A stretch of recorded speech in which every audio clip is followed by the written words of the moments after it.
Et donc, ce soir, ce que je voudrais dire, c'est qu'il y a plusieurs catégories d'anges.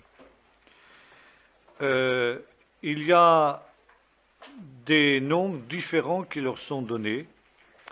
Par exemple, dans le premier chapitre, enfin dans les premiers chapitres de la Genèse, nous voyons apparaître une catégorie d'anges tout à fait particulière qu'on appelle les Kruvim, ce qu'on traduit en français par chérubins.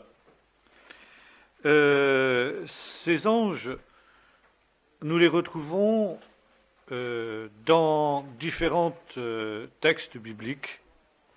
Notamment, nous les retrouvons, bien qu'ils ne soient pas définis comme tels, dans la vision du char de l'Éternel qui apparaît dans les premiers chapitres du livre du prophète Ézéchiel.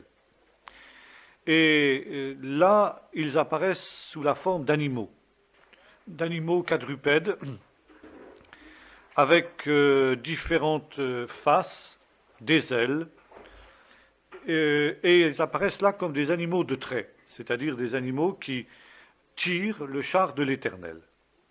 Dans le livre de la Genèse, ils ont une fonction qui consiste à empêcher l'homme de retourner dans l'Éden dont il a été chassé. Et ils ont pour ce faire une épée flamboyante et tournoyante, nous dit le texte de la Genèse. Les chérubins, c'est très intéressant de noter que leur fonction est une fonction qui consiste précisément à protéger le trône de Dieu. Nous les retrouvons également sur l'arche de l'Éternel. Il y a deux chérubins sculptés en or qui étendent leurs ailes au-dessus de la caporette, c'est-à-dire du propitiatoire, et les ailes de ces deux chérubins se rencontrent à la moitié du propitiatoire. Là, il semble bien qu'ils ne soient pas représentés comme des animaux, mais comme des êtres humains à deux pieds, semble-t-il, et quatre ailes, deux ailes qui sont vers le bas et deux ailes qui sont vers le haut, ou peut-être tout simplement deux ailes. Évidemment, la description biblique n'est pas très claire, et les deux interprétations sont possibles. En tout cas, leur fonction ici est très claire. Il s'agit de garder la sainteté de Dieu. La caporette, le propitiatoire, est dans l'arche le lieu très saint par excellence, sur lequel c'est le marchepied de Dieu, nous dit le texte biblique. La shrina, la présence de Dieu, repose sur l'arche de l'Alliance. Et la caporette est aussi représentée comme une sorte de char de l'Éternel.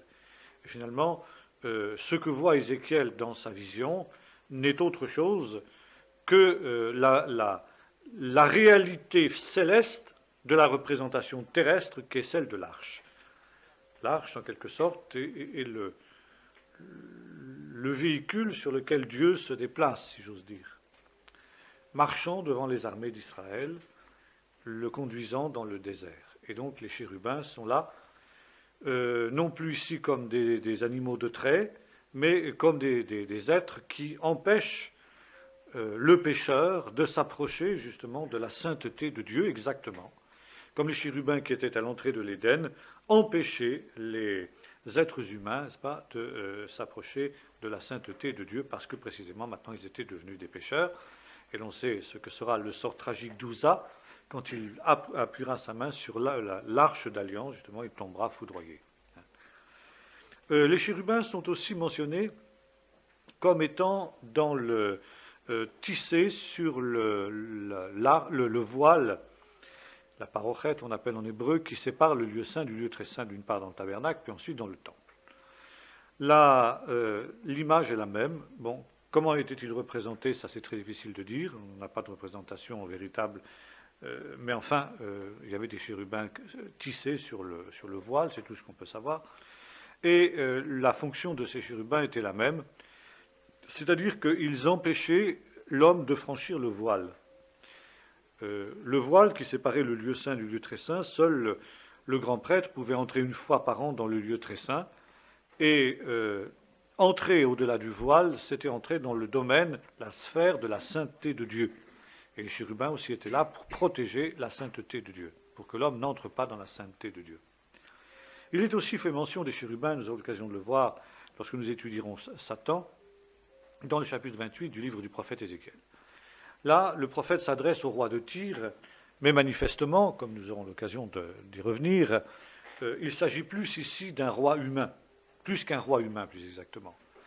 Et le texte nous dit ceci, parlant à cet être, le Seigneur lui dit, par la bouche du prophète Ézéchiel, « Tu étais en Éden, le jardin de Dieu. Tu étais un chérubin protecteur. » La plupart des commentateurs, y compris d'ailleurs des commentateurs juifs, tels que par exemple le professeur Cassuto, voient dans cet être, dont il est question dans le 28e chapitre du livre du prophète Ézéchiel, Satan. Satan avant sa chute. C'est l'occasion d'y revenir. Et Satan avant sa chute était donc un chérubin protecteur. Et ici, l'association de chérubin avec le mot protecteur montre quelle est la fonction de ces êtres. Ce sont des anges, une catégorie spéciale d'anges, très élevés, chargés particulièrement de protéger les choses saintes. Et de la même manière qu'il y avait des chérubins protecteurs qui empêchaient l'homme chassé du paradis terrestre de revenir dans l'Éden, de la même manière, il y avait, nous dit le texte d'Ézéchiel 28, un Éden céleste, avant la création de l'Éden terrestre. Et cet Éden céleste était rempli de choses précieuses. Et il est question, notamment dans le chapitre 28 du livre du prophète Ézéchiel, de pierres de feu.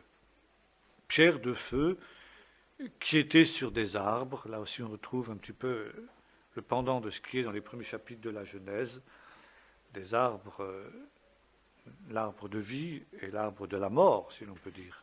Il y avait deux arbres spéciaux, l'arbre de vie et l'arbre de mort, l'arbre de la connaissance du bien et du mal, dont Dieu avait dit le jour où tu en mangeras, tu mourras. Donc c'était l'arbre de la mort. Et dans l'Éden céleste, il y avait aussi des arbres qui ne portaient pas des fruits, mais qui portaient des pierres précieuses. Bon, ce n'est pas des pierres précieuses au sens littéral du terme, ce sont là évidemment des images que nous donne la Bible de réalités célestes, de réalités qui nous dépassent. Mais la Bible emploie forcément des choses qui sont compréhensibles pour l'être humain.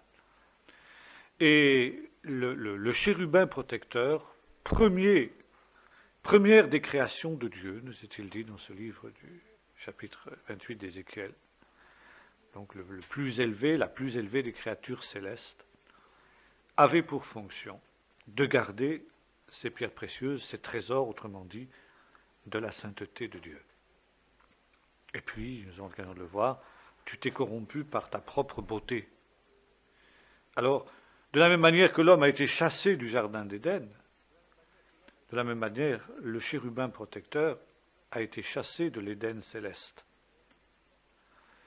Voyez-vous, c'est très intéressant de voir qu'il y a un parallèle entre les réalités terrestres et les réalités célestes. Et donc Satan est devenu, nous allons y revoir, l'adversaire. Mais auparavant, donc, il était un chérubin protecteur. Et précisément, en quelque sorte, Dieu reproduit sur la terre, au moment où il crée la terre, ce qu'il avait créé dans le ciel au commencement, c'est-à-dire un Éden, c'est littéralement un lieu de délice. Éden signifie délice. Il est intéressant de noter aussi que l'Éden terrestre est un lieu aussi où il y a de l'or, nous est-il dit. Il est question du pays de Havila. Il y a de l'or aussi et des pierres précieuses. On lit ça dans le deuxième chapitre du livre de la Genèse. Havila, le pays de l'or, d'où sort le Pishon, qui est un des 4 fleuves de l'Éden. Alors voyez-vous, il y a un parallèle ici entre les choses, mais cette fois-ci, le gardien de l'Éden, le gardien du jardin n'est plus Satan, n'est plus le chérubin, puisqu'il a été chassé de l'Éden céleste, mais c'est l'homme. L'homme, en quelque sorte, occupe dans l'Éden terrestre la place que Satan, Lucifer plutôt, avait dans l'Éden céleste. Et finalement, la ruse de Lucifer, qui lui a été chassé justement de l'Éden céleste, c'est d'amener l'homme à suivre le même cheminement que celui qu'il a lui-même connu. C'est-à-dire précisément se révolter contre Dieu et chercher à porter la main sur les choses saintes qu'il avait mission de garder et de protéger. Et notamment sur l'arbre de la connaissance du bien et du mal. Et le résultat va être le même. C'est que précisément, comme Lucifer a été chassé de l'Éden terrestre, céleste, je veux dire, de la même manière, l'homme sera chassé de l'Éden terrestre. Et là aussi, nous retrouvons des chérubins. Maintenant, il y a un autre détail tout à fait intéressant sur le plan archéologique. C'est que toutes les civilisations anciennes du Moyen-Orient ont des traditions du même type. Notamment, on trouve par exemple en Babylonie l'idée que l'homme, séduit par un serpent, a cherché à s'emparer aussi d'un fruit d'or, d'un fruit extraordinaire, et qu'il n'a pas réussi, il a été frustré dans son dessein, justement, par des êtres qui étaient là pour garder, justement, ce fruit. On a même ça dans la mythologie grecque, vous savez, la légende des pommes d'or, des fruits d'or qui étaient gardés par des centaures, etc., et que les argonautes vont essayer de redécouvrir, n'est-ce pas? Bon, c'est la légende des pommes d'or du jardin des Hespérides. C'est un petit peu la même idée. Bon. Et puis alors, chose intéressante également, c'est que les représentations iconographiques de ces scènes, et finalement de ce qu'on trouve aussi dans les temples anciens, se trouvent évoquées à partir aussi de statues. Il y a des statues, n'est-ce pas, qui ressemblent un petit peu à la description des chérubins telle qu'on la trouve dans le livre du prophète Ézéchiel notamment. D'ailleurs, c'est tout à fait intéressant de noter que ces chérubins, on les retrouve aussi en Apocalypse, les 4 êtres vivants, les 4 animaux qui sont devant le trône de Dieu, qui sont évidemment à rapprocher des 4 chérubins du char de l'Éternel dans Ézéchiel, qui le ressemblent exactement. Et on trouve dans presque tous les peuples de l'Orient des statues d'êtres qui ont des corps d'animaux, souvent des pattes de lion, des têtes d'êtres humains, et qui ont pour fonction, justement, de garder des lieux saints. Exemple, les sphinx égyptiens. Le plus célèbre d'entre eux, le sphinx de Gizeh. Le sphinx de Gizeh, qui se trouve à l'entrée de la vallée des rois, des grandes pyramides de Khéops et de tous les autres, n'est-ce pas? Quelle est la fonction du sphinx?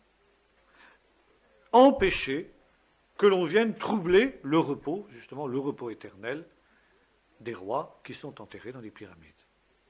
La fonction est une fonction de gardien. Chérubin protecteur. Alors, le mot sphinx est un mot grec, mais les Grecs aussi avaient cela. Le sphinx aussi qui aura affaire avec Oedipe, vous savez, Oedipe est le sphinx qui lui propose des énigmes. Bien, c'est aussi un être de ce type-là. L'iconographie grecque l'a représenté sur des vases et on sait à quoi il ressemblait. Il ressemble comme un frère au sphinx de Gizeh. Bien. Les Babyloniens avaient des choses semblables. Et à l'entrée, par exemple, des palais, dans la salle des trônes, des palais des rois assyriens, il y a des sphinx, tout simplement. C'est-à-dire des animaux à tête humaine. La différence, c'est qu'au lieu d'avoir des têtes d'Égyptiens, ils ont des têtes d'Assyriens.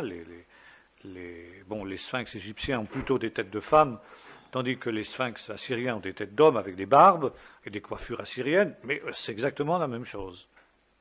Bon. Nous retrouvons chez les Cananéens également, appelons-les des sphinx si vous voulez, du mot grec, mais enfin on ne sait pas exactement comment ils les appelaient eux-mêmes, Mais, par exemple, nous avons des petites plaquettes d'ivoire qu'on a trouvées à Megiddo, qui étaient la Megiddo cananéenne, qui représentent justement des chérubins, disons tout simplement. À peu près, le chérubin biblique devait ressembler à cela, et en particulier des ivoires qui représentent justement des chérubins comme ça, mais qui sont d'une toute beauté. Ils ont 4 ailes, on retrouve ce qu'on est question dans le livre du prophète Ézéchiel, des têtes d'hommes, des corps de lion, des pieds de veau, etc. Bon, si vous voulez, tout un ensemble de traits qui sont empruntés à différents animaux. Et précisément, les sphinx de Megiddo, qui sont contemporains à peu près, si vous voulez, de la période des juges, nous montrent à peu près ce que les Israélites devaient avoir. Mais ceux-là, ce sont des Cananéens, dans la circonstance qui nous intéresse. Lorsque le professeur Yadin, dans les années 60, a fouillé Hatzor, en Haute-Galilée, il a découvert un petit temple cananéen qui avait été renversé, les stèles avaient été brisées, la statue du dieu, qui était le dieu de la lune, qui s'appelait Nanar, avait été détruite, sa tête avait été coupée par un coup d'épée. Et puis alors, à l'entrée du temple, à l'entrée du lieu très saint, très exactement, il y avait 2 espèces d'animaux fantastiques, si vous voulez, qui n'ont pas d'équivalent dans la nature telle que nous la connaissons aujourd'hui, qui gardaient l'entrée du lieu très saint, qui avait été brisée aussi d'ailleurs par les Israélites quand ils étaient venus détruire le temple, comme le Seigneur l'avait ordonné à Josué. Donc, si vous voulez, ici, il y a quelque chose de très intéressant. C'est de noter que tous les peuples anciens, et peut-être d'ailleurs pourrait-on aller encore au-delà, certains dragons qu'on trouve dans les mythologies de l'Extrême-Orient, par exemple, ou même de l'Inde, ne sont pas non plus sans ressembler parfois à ces animaux étonnants. Et tout se passe comme si l'humanité primitive avait gardé le souvenir de ces animaux qui avaient été placés à l'entrée de l'Éden comme précisément des gardiens, des protecteurs, qui empêchaient que l'on s'approche des choses saintes.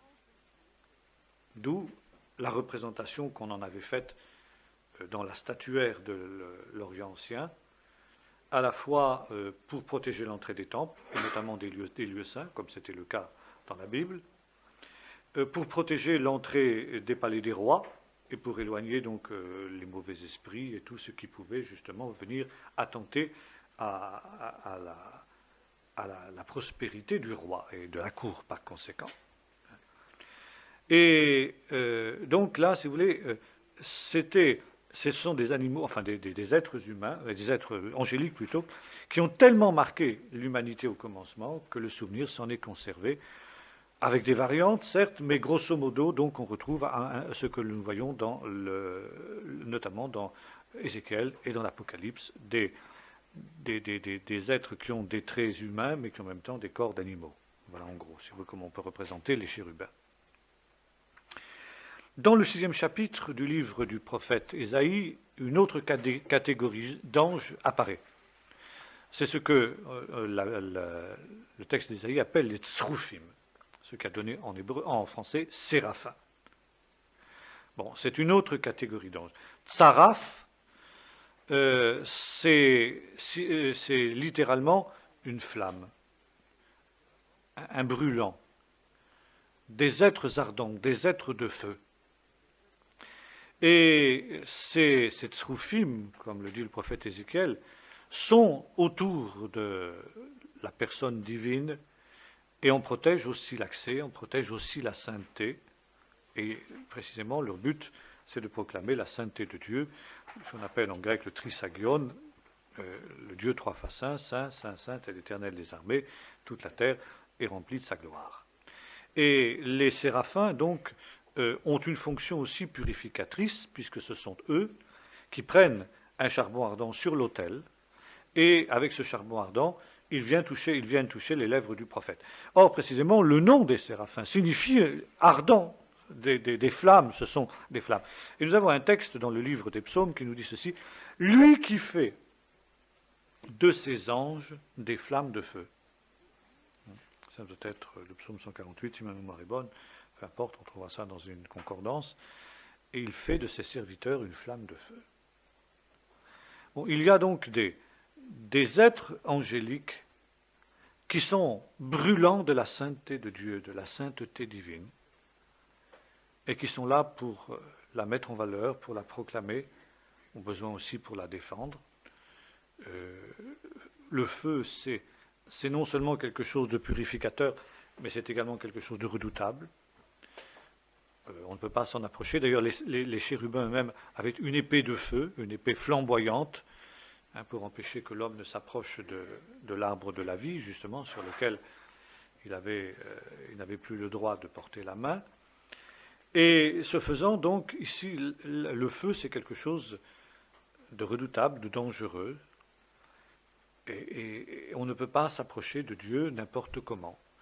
L'histoire d'Ouza, dont nous parlions tout à l'heure, qui avait porté la main sur l'arche de l'Éternel, montre que précisément les êtres célestes qui sont là, qui veillent sur les choses saintes, qui veillent sur la sainteté de Dieu, eh bien, sont aussi éventuellement des êtres redoutables. Les gloires, nous dit l'apôtre Paul, bien sûr, là il parle des gloires déchues, des gloires démoniaques, mais il n'y a pas que la gloire démoniaque, il y a les gloires qui, elles, ont gardé leur dignité, n'est-ce pas? C'est aussi ce que chantaient les anges de Bethléem, gloire à Dieu au plus haut des cieux, n'est-ce pas? Et par conséquent, les anges sont là pour glorifier le Seigneur, proclamer sa gloire, et il ne faut pas porter un jugement injurieux sur les gloires, nous dit l'apôtre Judas, parlant des impies qui précisément n'ont pas ce genre de scrupules et qui parlent n'importe comment justement de ces gloires angéliques. Même si elles sont déchues au demeurant, elles gardent quelque chose justement de cette puissance et de cette gloire. Donc on retrouve également dans Apocalypse 4 ces êtres angéliques-là. Bien. Maintenant, il y a donc ici différentes catégories d'anges. Bon, ça c'est celle que cite la Bible, et il semblerait qu'il y en ait d'autres, ce ne soit pas exhaustif. Mais ça ne veut pas dire qu'il y ait des races d'anges. On ne peut pas parler de races, bien sûr. Les anges sont des purs esprits, et par conséquent n'ont rien à voir avec la filiation telle que nous les connaissons, justement, avec les êtres créés. Enfin, les êtres matériels, disons. Bon, les anges aussi ont un ministère de lutte contre les puissances mauvaises, les puissances des ténèbres, les anges déchus. Il y a, nous dit l'apôtre Pierre, un certain nombre d'anges qui n'ont pas gardé leur dignité.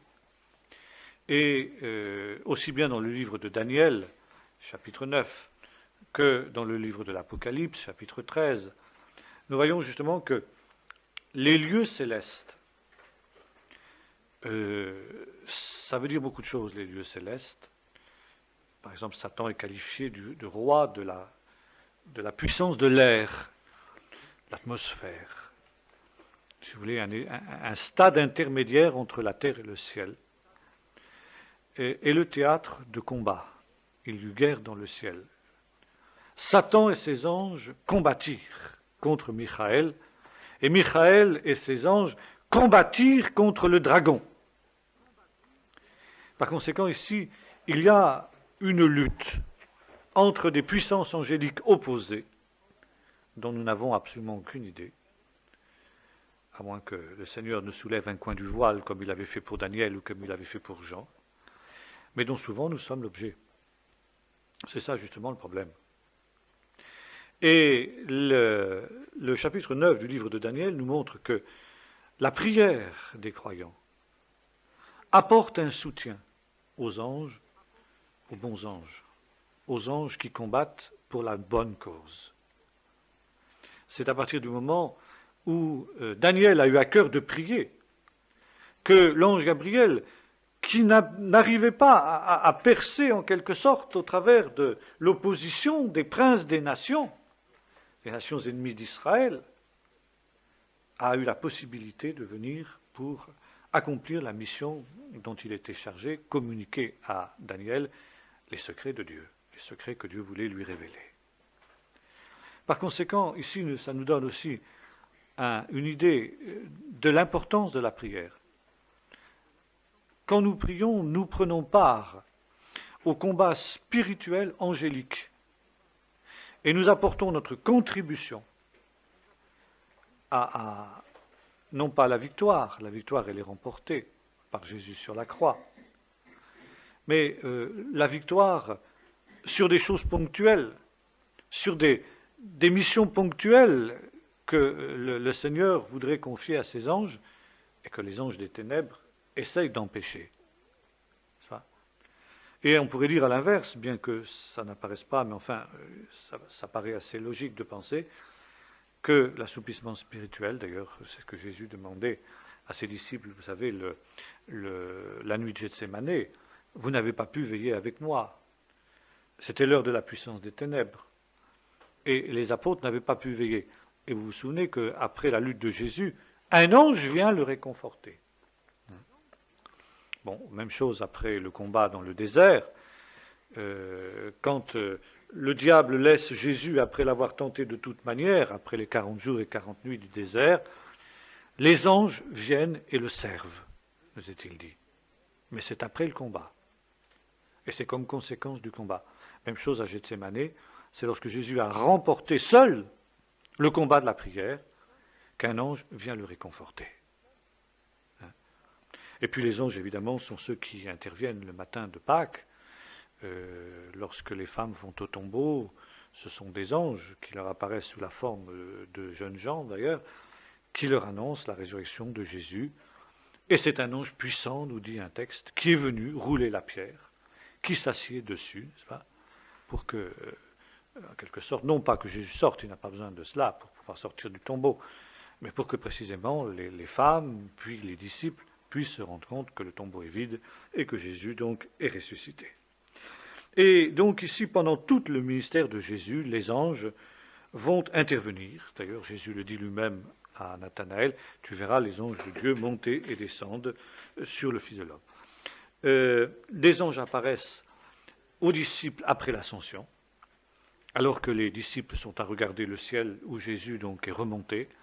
Et les anges viennent leur dire, hommes galiléens, pourquoi restez-vous à regarder le ciel? Ce Jésus que vous avez vu monter reviendra de la même manière, avec les anges aussi d'ailleurs, c'est pas au même endroit, sur le mont des Oliviers.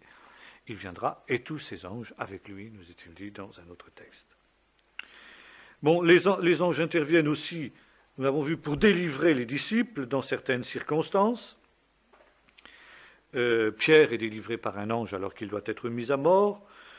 C'est un ange aussi qui apparaît à Corneille, alors qu'il est en prière, pour lui dire d'envoyer des messagers à Yafo pour chercher un certain Simon, surnommé Pierre, qui lui annoncera tout ce qui sera nécessaire pour qu'il soit sauvé. Très intéressant d'ailleurs de noter que Dieu aurait pu confier le message de l'Évangile à son ange. Quoi de plus facile?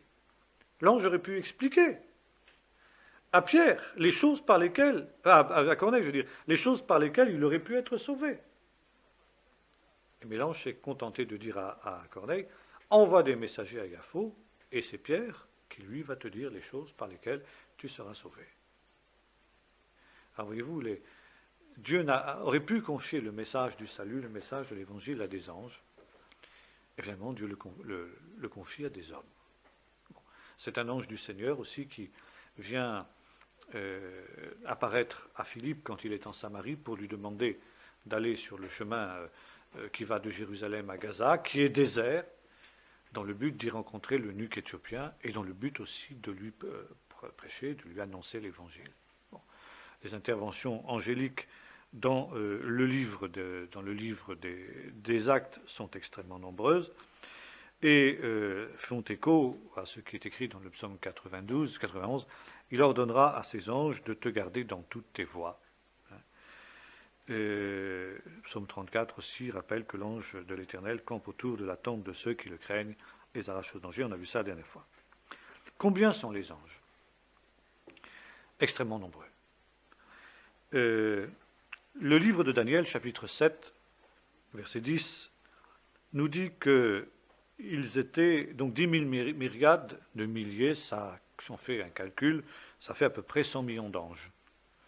Est-ce que c'est un chiffre qui est exhaustif? Je ne sais pas. Enfin, c'est le chiffre que donne la Bible toujours. Cela signifie donc qu'ils sont extrêmement nombreux. Psaume 68, verset 18, nous dit quelque chose de semblable. Les chars de l'Éternel se comptent par milliers de milliers. Et lorsque, dans le livre de l'Apocalypse, au chapitre 19 plutôt, nous voyons revenir le Messie monté sur un cheval blanc, il est accompagné aussi de myriades d'anges qui viennent justement pour lutter contre la bête et contre le faux prophète. Des textes bibliques nous parlent d'un certain nombre d'anges qui n'ont pas gardé leur dignité et qui se sont déshonorés, notamment en allant vers des femmes. Et ça, c'est le texte qu'on trouve dans le livre de la Genèse. Les fils de Dieu qui ont vu que les filles des hommes étaient belles et qu'ils en prirent pour femmes, ce qui donna naissance à des êtres dégénérés. Les anges peuvent en effet se matérialiser, prendre des formes humaines, et vraiment humaines, manger, etc. Nous avons vu les anges qui viennent vers Abraham, ceux qui viennent vers Lot, à Sodome, n'est-ce pas? Et ce faisant, certains ont pu se laisser aller à des dérives, à des dérapages du type de ceux qui nous sont rapportés dans la parole. La deuxième épître de Pierre et l'épître de Judas évoquent précisément ces anges qui n'ont pas gardé leur dignité. Et nous disent ces textes qui sont enfermés, pour cette raison, dans les ténèbres du Tartare. Le Tartare, c'était une notion grecque des enfers, n'est-ce pas? Qu'est-ce que cela signifie? Bon, enfin, il y a un lieu, en tout cas. Il y a un lieu où ces anges, les esprits en prison, auxquels aussi est allé prêcher Noé, pendant que le temps où la patience de Dieu se prolongeait, alors qu'il était en train de construire l'arche, n'est-ce pas? Ces esprits en prison qui... Bon, qu'est-ce que ça veut dire? Je ne sais pas. Là, ce sont des textes extrêmement mystérieux. Certainement que les destinataires des épîtres de Pierre savaient à quoi il était fait allusion, mais nous ne le savons pas. Nous ne pouvons pas conjoncturer, nous ne pouvons pas spéculer. On est obligé de prendre les textes tels qu'ils sont, mais en tout cas, notons en tout cas qu'ils concernent des anges déchus. Il est tout à fait intéressant de noter que dans la mythologie grecque, il y a un récit semblable où il est question des titans, qui sont des êtres mi-hommes, mi-dieux finalement, qui tentent de voler à Zeus, le roi des dieux, le foudre, c'est-à-dire son arme essentielle, et qui sont donc précipités aussi dans le Tartare. On trouve quelque chose de semblable. Donc il y a là vraisemblablement le souvenir de ce qui s'est passé au commencement, qui a été gardé dans un certain nombre de mythologies, notamment qui est arrivé chez les Grecs, vraisemblablement par l'intermédiaire des Cananéens. L'essentiel de la mythologie grecque est d'origine cananéenne, il ne faut pas l'oublier. Alors, Luc 2, versets 13 à 15, nous parle de la demeure des anges. Lorsque les anges les eurent quittés, après la nuit de Bethléem, pour retourner au ciel. Donc, la demeure normale des anges est dans le ciel. Et très souvent, il est question un ange du ciel, ou encore l'armée des cieux, l'Éternel et l'Éternel des armées. C'est-à-dire les armées célestes, c'est-à-dire essentiellement les armées angéliques. Les anges sont représentés comme une immense armée au service de Dieu. Et s'il y a donc 100 millions d'anges, comme nous l'avons dit tout à l'heure, c'est vrai que ça fait une armée qui est certainement très impressionnante. Bon. Ont-ils des ailes? Ça, c'est l'imagerie populaire qui le représente ainsi. Bon, la Bible elle-même évoque les anges qui ont des ailes, par exemple les ailes des chérubins, les ailes des séraphins.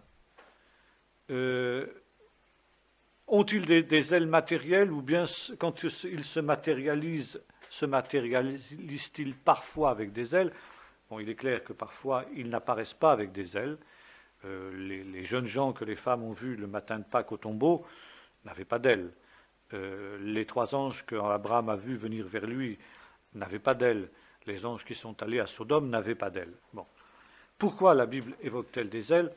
Essentiellement, vraisemblablement pour indiquer leur vitesse de déplacement. Ils ont une capacité de déplacement extrêmement rapide, et le chapitre 9 du livre de Daniel nous parle de la venue vers lui de Gabriel qui vint vers moi d'un vol rapide au moment de l'offrande du soir. Bon, l'aile est évidemment l'image du vol, et on trouve ça aujourd'hui dans l'aviation aussi, mais ça ne veut pas dire qu'ils aient matériellement des ailes, bien entendu. Là, étant des esprits, ils n'ont pas besoin de ces attributs-là, même si parfois Dieu demande qu'on les représente de cette manière-là. Bon, je ne reviendrai pas sur l'ange de l'Éternel, j'en ai parlé. Par contre, il y a aussi une notion très intéressante qui se rapproche de l'ange de l'Éternel, c'est la notion de l'ange de la face. L'ange de la face, on retrouve ça donc dans la tradition juive, et il porte un nom dans la tradition juive qu'on ne trouve pas dans la Bible, qui n'est donc pas biblique, qui s'appelle Métatron. D'ailleurs, on ne sait pas très bien d'où vient cette expression, ni ce qu'elle signifie. Enfin, la tradition juive lui donne ce nom. Qu'est-ce que c'est que l'ange de la face? Eh bien, vous vous souvenez que lorsque Dieu dit à Moïse, après l'affaire du veau d'or, va-t-on d'ici vers le lieu que j'ai préparé pour mon peuple d'Israël, le pays de Canaan, mais je ne marcherai pas moi-même devant toi, j'enverrai mon ange. J'enverrai mon ange, parce que si je marchais, si je montais avec toi, je te consumerai en chemin, parce que tu es un peuple au courroide. Et Moïse répond à Dieu, Seigneur, si tu ne viens pas toi-même avec nous, ne nous fais pas partir d'ici. Comment serons-nous certains que nous sommes un peuple mis à part, si ce n'est que tu monteras toi-même au milieu de nous, que tu seras toi-même avec nous? Et Dieu répond, ma face marchera devant toi. C'est tout à fait intéressant de noter que le mot face, c'est un hébreu P, et c'est le mot qu'on trouve dans le fameux lieu où Jacob va lutter avec l'ange.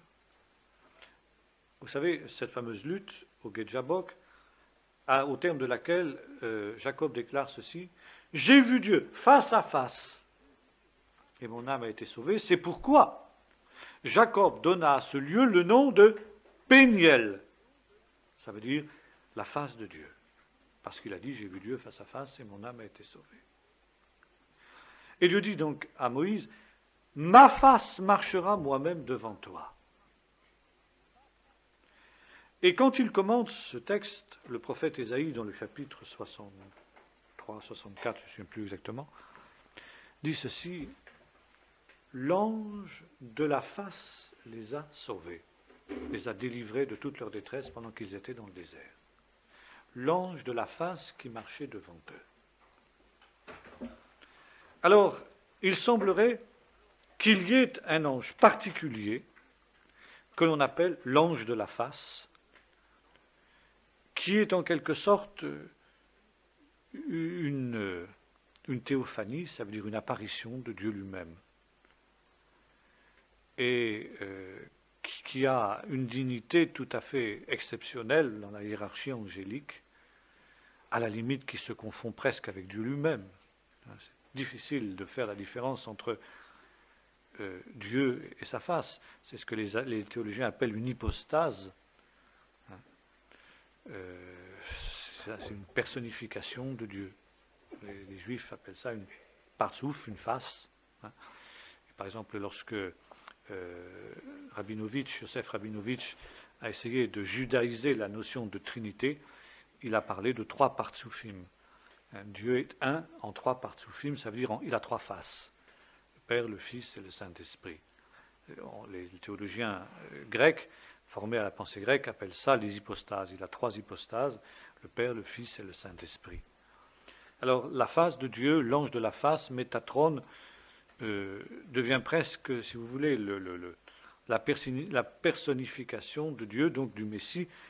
Et c'est pour ça qu'on arrive parfois dans une certaine théologie chrétienne à identifier l'ange de l'Éternel avec le Messie, avec Jésus. Est-ce bien sûr que l'ange de la face et l'ange de l'Éternel sont exactement la même chose? On ne peut pas le dire avec certitude. Est-ce bien sûr que l'ange de l'Éternel, si tant est qu'il soit identique avec l'ange de la face, soit à identifier avec le Messie?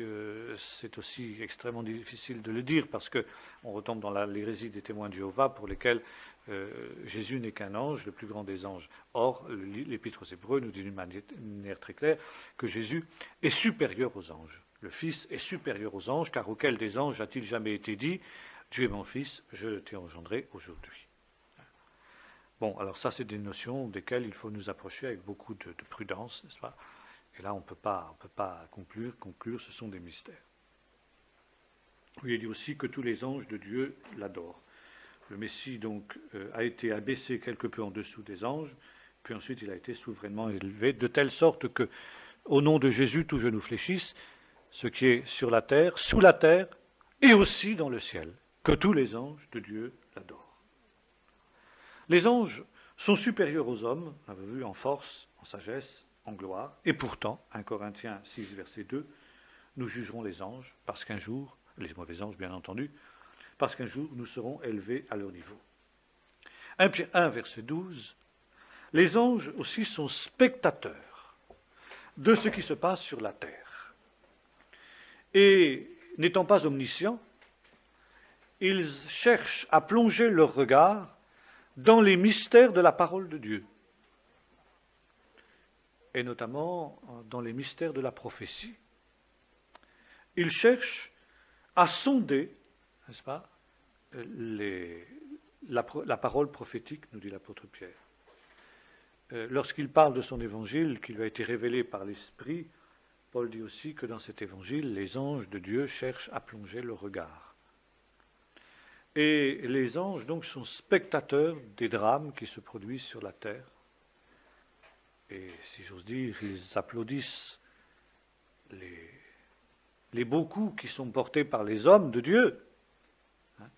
Et la Bible nous dit qu'il y a de la joie dans le ciel pour un pécheur qui se repent, plus que pour 99 justes qui n'ont pas besoin de repentance. Il nous dit que les anges qui s'occupent particulièrement des jeunes enfants voient la face de Dieu, etc. Et puis, aussi, bien sûr, que les anges de Dieu s'attristent, au contraire, lorsque quelqu'un tombe, lorsque quelqu'un ne se conduit pas comme il devrait le faire, et lorsque l'adversaire, au contraire, évidemment, reprend l'avantage sur eux. Job 1, verset 6, les anges regardent aussi ce qui se passe parmi les hommes. Nous voyons un de ces anges, en l'occurrence Satan, mais c'est un des anges. Il y a cette cour céleste qui est rassemblée devant le Seigneur. Et le Seigneur interroge Satan, il dit, d'où viens-tu, Satan? De parcourir la terre et de m'y promener, de voir ce qui s'y passe. Tiens, dans ta visite, as-tu remarqué mon serviteur Job? Les anges remarquent un certain nombre de choses. Et l'apôtre Paul dira que dans ces combats, il a été livré en spectacle aux hommes et aux anges. Les anges assistent au combat, justement, des hommes de Dieu, des fidèles, des chrétiens, pour les soutenir aussi, bien sûr, dans ces combats-là, mais aussi, en quelque sorte, pour les applaudir, pour se réjouir lorsqu'ils sont devenus vainqueurs. Et, bon, les anges aussi regardent la tenue des femmes, 1 Corinthiens 11, verset 10, c'est pourquoi, à cause des anges, dira l'apôtre Paul, la femme doit avoir sur la tête une marque de l'autorité dont elle dépend. Parce que les anges, autrement, sont attristés. Alors, je ne reviens pas sur le culte des anges, prohibé, nous en avons parlé, c'est simplement les références, Apocalypse 19, verset 10, Apocalypse 22, verset 8 et 9 en particulier. C'est pourquoi, d'ailleurs, pour empêcher ce culte, que les anges, en général, ne sont pas visibles. Bon, nous en finissons ainsi avec les anges, enfin, les bons anges, du moins. Nous allons parler maintenant d'un sujet moins réjouissant. Alors, nous allons continuer à parler des anges, mais cette fois-ci des anges mauvais, des anges déchus.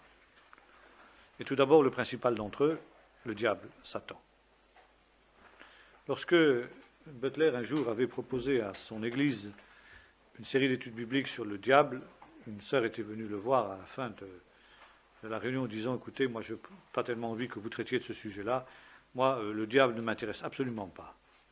Butler avait répondu, il n'y a qu'un seul problème, c'est que lui, vous l'intéressez. C'est ça la question.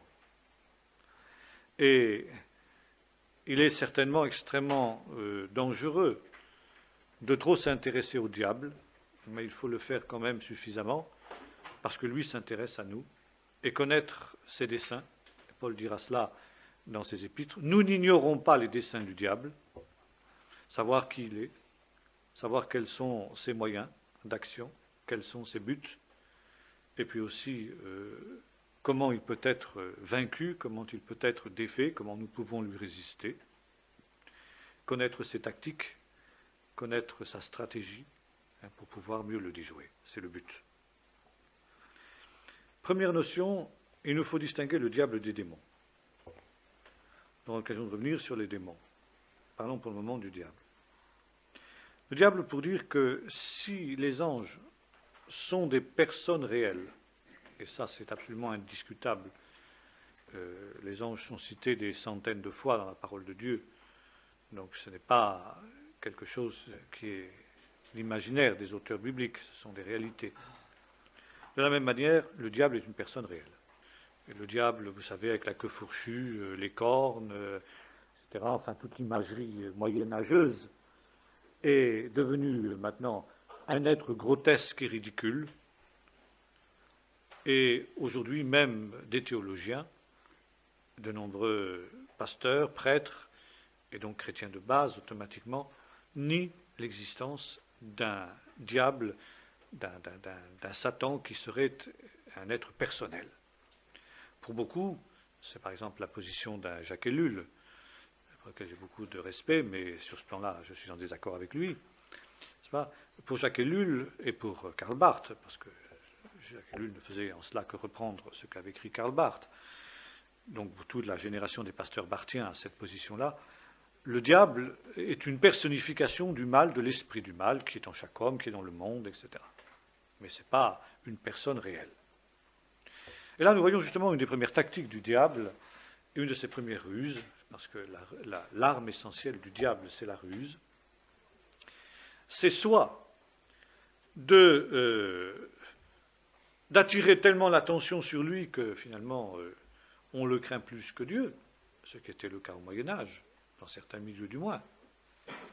Et l'autre, faire croire qu'il n'existe pas. Ça aussi, c'est une de ses ruses.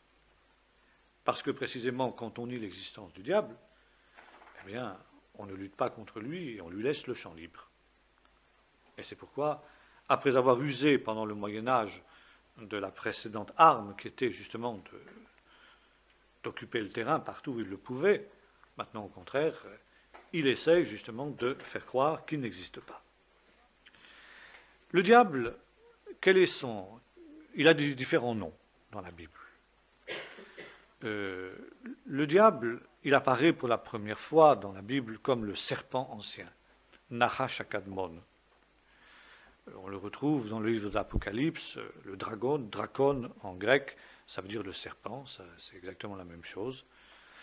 Et donc, on le retrouve aussi dans des textes comme Ésaïe 20 et quelques, j'ai plus 24 je crois, où il est question du Nahash boréar, le serpent tortueux, le serpent fuyard, l'idée de quelque chose de rusé, n'est-ce pas, d'un être rusé, le plus rusé de tous les animaux, et ça insiste à nouveau sur le caractère particulier qu'est le sien, donc la ruse.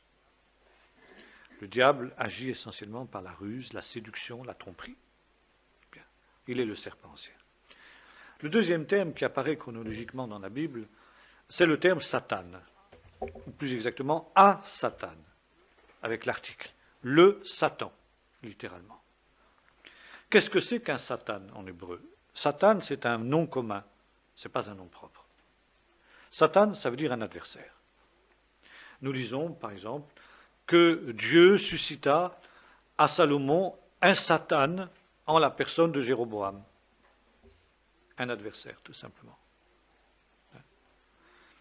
Que Dieu suscita aussi, contre David se leva un Satan, un adversaire. Bon.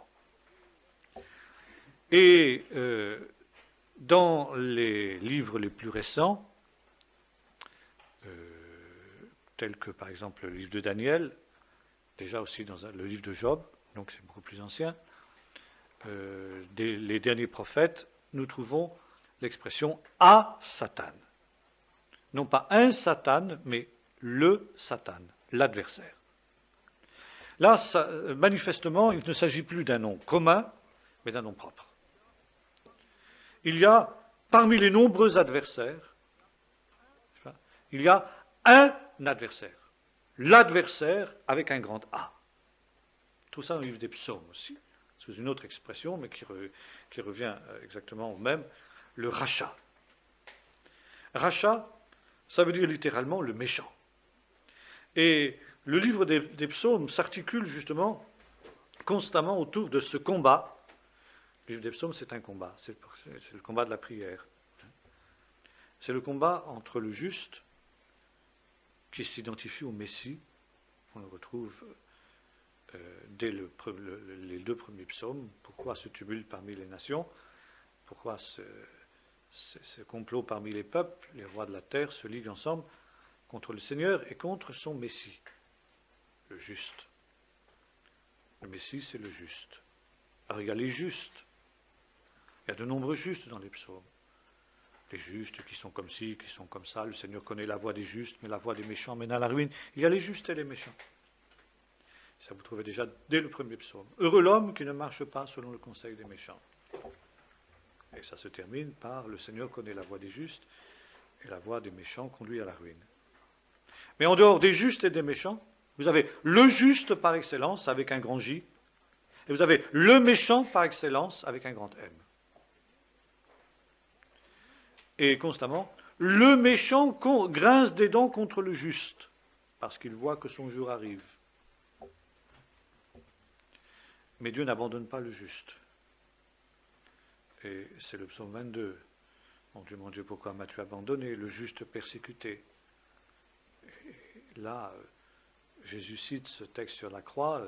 L'Église primitive voit dans la figure du juste persécuté par le méchant l'image du Messie souffrant de Jésus. Enfin, comme d'ailleurs un certain judaïsme l'a vu aussi, l'a très bien vu. Mais nous avons donc ici ces deux personnalités qui sont en conflit permanent, le juste et le méchant. Alors voyez-vous, aussi bien dans cette expression le méchant, le mauvais, on trouve ça aussi dans la prière du Notre Père, c'est la même notion, délivre-nous du méchant, du malin, malin pas dans le sens de rusé, mais dans le sens de méchant. Délivre-nous du méchant, de l'adversaire. C'est à la fois un nom commun et en même temps qui devient un nom propre, parce que le méchant, le Satan, l'adversaire, est le personnage sur lequel se concentre justement toute la méchanceté que nous voyons autour de nous, tout le mal que nous voyons autour de nous. Il est la source du mal. Et c'est pourquoi il est le méchant par excellence. Et l'apôtre Paul nous parle de ceux qui sont autour de lui, les esprits qui sont autour de lui, les esprits méchants dans les lieux célestes. Le propre du diable, c'est sa méchanceté. Sa caractéristique essentielle, c'est sa méchanceté. Et cette méchanceté est le pendant exact de la bonté de Dieu. Dieu, au contraire, est un Dieu bon. Le diable est un être rempli de méchanceté. Nous le retrouvons dans l'Apocalypse sous l'image de ce grand dragon, rempli de fureur, d'une grande fureur et d'une grande colère. N'est-ce pas? Alors ça, c'est le premier point. Donc le méchant. Le méchant est aussi l'adversaire. L'adversaire, ça veut dire littéralement le Satan, c'est celui qui s'oppose. Il est en opposition permanente. S'oppose à quoi? Au plan de Dieu, à l'action de Dieu. Et c'est en cela qu'il est l'adversaire par excellence. Voilà. Dans le Nouveau Testament, nous trouvons une autre expression, enfin ça c'est les expressions les plus courantes, il y en a d'autres évidemment qui sont employées, j'ai parlé tout à l'heure du malin, il y en a d'autres mais elles sont moins courantes. Mais une autre expression très courante, c'est l'expression le diabolos. Ça c'est un terme grec, on trouve ça que dans le Nouveau Testament. Le diabolos, ça veut dire littéralement celui qui divise. Et ça nous montre aussi une autre caractéristique de l'adversaire, il est le diviseur. Et ça rejoint l'idée d'adversaire, celui qui est contre. Quand on est contre, on divise. Il divise quoi? Il divise d'abord l'homme avec Dieu. C'est son premier exploit dans le jardin d'Éden. Il coupe l'homme d'avec Dieu. Il divise l'homme avec Dieu. Il provoque la révolte de l'homme contre Dieu. Psaume 2, le méchant amène les nations à se liguer contre Dieu. Brisons leurs liens, délivrons-nous de leurs chaînes. Il divise ensuite l'homme et la femme. L'homme et la femme qui étaient un sont maintenant devenus deux étrangers. La femme que tu m'as donnée. Et avec le corollaire, le divorce. Et Jésus reprend cela. Que l'homme ne divise pas ce que Dieu a uni, ce qui était au commencement. Il divise les hommes entre eux. Il provoque les guerres. Qu'est-ce que c'est la guerre sinon la division? Il divise les enfants contre les parents et les parents contre les enfants. Et la tâche d'Élie avant le retour du Messie, ce sera justement de ramener le cœur des enfants vers des pères et des pères vers les enfants, de peur que le Seigneur ne vienne frapper le pays d'interdit. Il divise les hommes des animaux. L'harmonie qu'il y avait entre l'homme et les animaux, quand Dieu fait venir les animaux vers l'homme au commencement, est brisée. Et c'est le cas surtout après le déluge, vous serez un objet de terreur pour tous les animaux, sauf un certain nombre d'animaux qui resteront des animaux domestiques. Et puis, cette harmonie entre les animaux n'existe plus, ils se dévorent les uns les autres. Et à la fin, Dieu rétablira cette harmonie du temps messianique. Le loup habitera avec l'agneau. La vache et l'ours mangeront de la paille ensemble. La panthère, etc. Même le serpent venimeux pourra s'amuser avec un petit enfant sans lui faire de mal. L'harmonie qui est brisée par le diabolos, c'est en cela qu'il est le diabolos. C'est qu'il crée dans l'harmonie de Dieu la cacophonie. Kakos, en grec, ce qui est mauvais. Phonos, le son. Un son désagréable. Il n'y a qu'à écouter du rock. Il faut tout de suite se dire qui est derrière cette musique-là. C'est de la cacophonie. Ce n'est pas l'harmonie, c'est de la cacophonie. Le diable est celui justement qui sème la cacophonie dans l'univers. Parce que Dieu, lui sème l'harmonie. Et alors, cette cacophonie, elle se produit aussi dans le sens l'homme avec lui-même. L'homme est divisé contre lui-même. Et relisez ce que Paul écrit dans Romains 7. Je ne fais pas le bien que je voudrais faire. Je sens dans mes membres une autre loi qui lutte contre la loi de mon entendement et qui me rend captif de la loi du péché de la mort. Je fais le mal que je ne voudrais pas faire et le bien que je voudrais faire, je ne le fais pas. Misérable que je suis. Et puis la division suprême, c'est la mort. L'esprit de l'homme est séparé de son corps. Et la Bible nous dit que celui qui a la puissance de la mort, c'est le diable. Et c'est lorsque le diable est réduit à l'impuissance au dernier jour, dans l'Apocalypse, que la mort est vaincue. Parce qu'il est celui, justement, qui a la puissance de la mort. Et quand le Messie descend du ciel, il a la clé du séjour des morts. Et qu'est-ce que c'est la résurrection des morts? C'est l'harmonie retrouvée. Cette division entre l'âme et le corps qui sont séparés prend fin. Romains 8.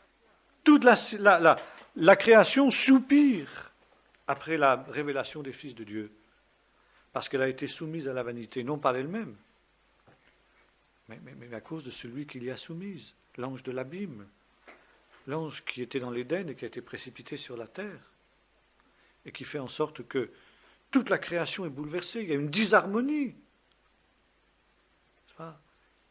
Les pollutions, les maladies, que sais-je, tout ce qui est dysfonctionnement sur la planète, c'est la cacophonie, c'est l'action de l'adversaire. Jésus a donné cette parabole, il sème de l'ivraie dans le champ du monde. Le champ, c'est le monde. Et celui qui sème l'ivraie, c'est le diable. Qu'est-ce que vient faire l'ivraie là-dedans? Elle vient empêcher le bon grain de croître. Elle vient contrarier l'œuvre de Dieu. C'est ça le diabolos. Celui qui divise l'œuvre de Dieu contre lui-même. Il divise le ciel contre la terre contre le ciel.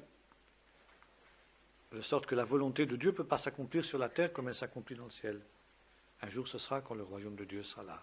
Mais il faut que Satan soit lié. Il faut que Satan soit réduit à l'impuissance. Parce qu'il est celui qui fait cette œuvre constamment. Bon, je vais m'arrêter là et puis on continuera la prochaine fois.